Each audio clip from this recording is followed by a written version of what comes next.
a week before my dad passed, there was a voice and it was like, you should start journaling because I got a new notebook. Then I heard the voice say, do stuff that you loved about your day and that you're thankful for. And so every night I do that. And then when he passed away that night, I even did one. I heard my dad's voice say, you're mine and his. Because I was worrying if he could function, because he couldn't sleep before, but he told me not to worry and he was okay. When somebody else in my family passes away, they'll just go to him and they'll see my dad again. Josie, thank you for being here today.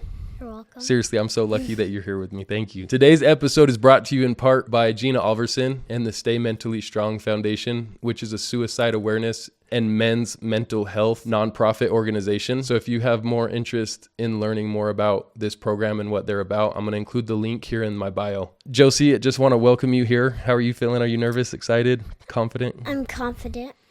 That is true. I'm more nervous than you are. I can tell. I'm kidding. Josie, you're so witty, and it's the most incredible thing I've ever seen in my life. We had your mom on the podcast about a month and a half ago, and now you're so nice to share your part of the story. Yeah.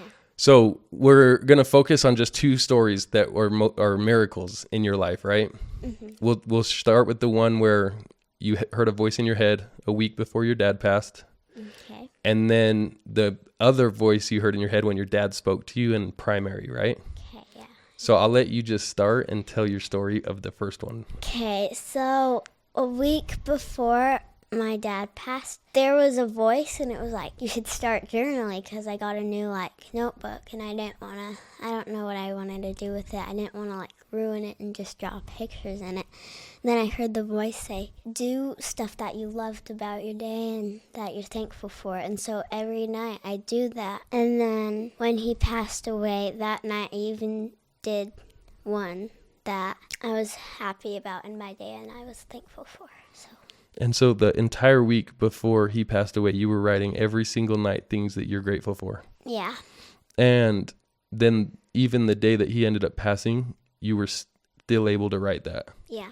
So that voice in your head was able to help you find peace on a very difficult day, right? Mm-hmm. What was the thing you wrote that you were grateful for on that day? My cousin, she took me to her house and we played with the dogs, we watched movies, and we baked cookies and brownies and that kind of stuff. So she really came in and helped you have a special day. Yeah. That's incredible. I'm happy you were able to have that. Who do you feel like that voice in your head was from?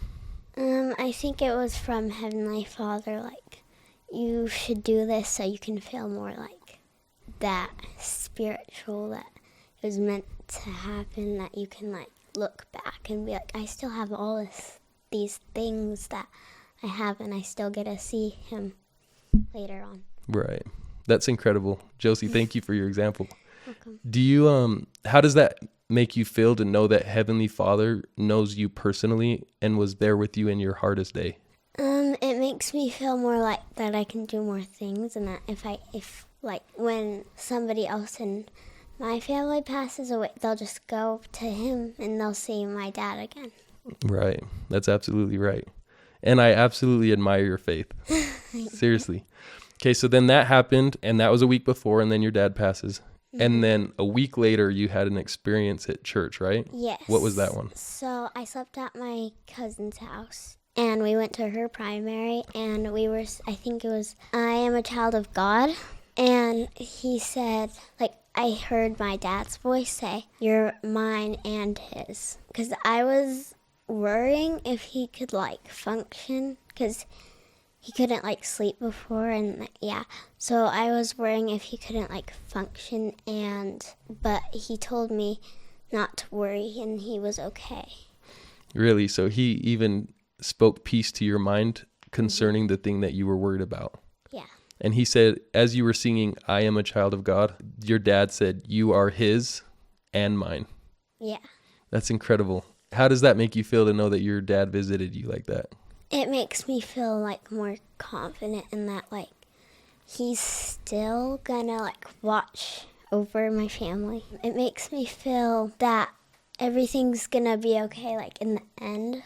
When I'm up, I can see my dad. Right. Well, I'm so happy that you know that you're going to see him again. And like you said, he's still going to visit you along the way, just like he did. You know, like you had something that was on your mind and he spoke to you concerning that, which is incredible. Josie, I just want to tell you that you are a very special person. I absolutely admire your faith. You're so good at communicating. You're so good at sharing your story. And it's been a blessing to have you here with me today. Thank you. So thank you for coming and being willing to do this. Anytime. Do you have any final thoughts or anything you want to share while you can? I just want to tell everyone that, like, if someone you love has passed away, then listen and watch for signs to know that you can feel that they're okay. That is great advice. Thank you. If someone's going through a very difficult time right now and like they're hurting, what's the best thing they can do? They can pray for answers, and they can start journaling. Start journaling, writing down what they're grateful for, right? Yeah. All right. Well, thank you so much again, Josie. And it's been an absolute honor. And this is my favorite episode of all time.